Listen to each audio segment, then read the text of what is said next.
امیر جماعت اسلامی کراچی حافظ نعیم الرحمان کا سندھ اسمبلی کے سامنے دھرنے کے چوتھے روز خواتین کی بڑی تعداد نے شرکت کی۔ اس تاریخی جلسے میں خواتین و بچوں کی شرکت اور بلدیاتی کالے قانون کو واپس لینے کے لیے یہ دھرنا دیا گیا ہے۔ اس حوالے سے جماعت اسلامی کے رکن سندھ اسمبلی سید عبدالرشید سمیت دیگر افراد نے بھی خطاب کیا۔ لیکن فورم اسمبلی ہے، وہاں پر ان کے جو صوبائی اسمبلی کے ممبر ہیں جماعت اسلامی کے، وہ اپنی ترامیم پیش کر دیں۔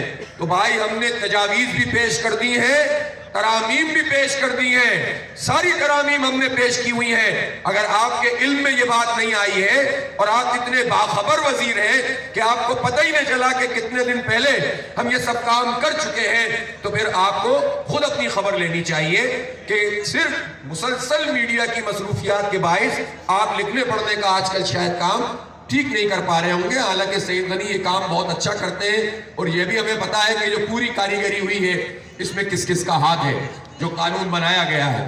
اس لیے میرے بھائیوں اور دوستوں، بات بالکل واضح ہے، اسمبلی کو یہ کوئی حق حاصل نہیں ہے کہ وہ آئین کے خلاف محض عددی اکثریت کی بنیاد پر کوئی قانون پاس کر سکے۔ دوبارہ سن لیجئے، سندھ اسمبلی کو کوئی حق حاصل نہیں ہے کہ وہ آئین کے واضح ہدایات، انسٹرکشن، الفاظ اور اسپرٹ کے خلاف کوئی قانون سازی محض اکثریت کی بنیاد پر کر سکے۔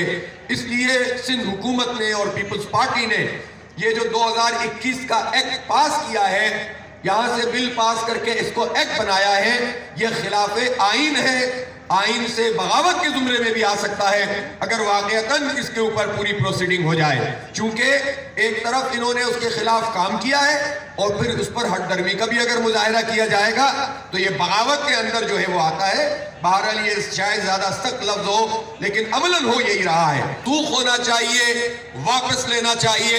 جب تک اس کی یقین دہانی نہیں ہوگی، اس کو ریوزٹ کرنے کی یقین دہانی نہیں ہوگی، اور یقین دہانیوں سے بھی اب کام نہیں چلے گا بلکہ عملی قدم نہیں اٹھایا جائے گا، یہ دھرنا انشاءاللہ جاری رہے گا۔ اور میں دھرنا کے شرکا سے پوچھتا ہوں کہ آپ بھی اس کو جاری رکھنا ہی چاہتے ہیں؟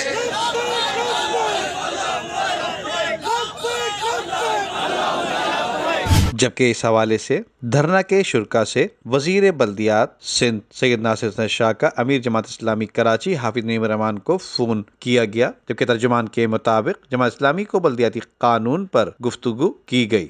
ان کا کہنا تھا کہ میئر کراچی اور بلدیاتی اداروں کے لیے مکمل اختیار سے کم کسی قانون پر راضی نہیں ہوں گے۔ تمام تعلیمی ادارے، اسپتال اور شہری ادارے بلدیہ کراچی کو واپس کیے جائیں۔ KDA، واٹر بورڈ، SBCA اور سائٹ ویسٹ مینجمنٹ بورڈ اور سالٹ ویسٹ مینجمنٹ بورڈ سمیت تمام ادارے بلدیہ عظمیٰ کراچی کو واپس کیے جائیں۔ ندیم صدیقی، میٹرو 7 پاکستان۔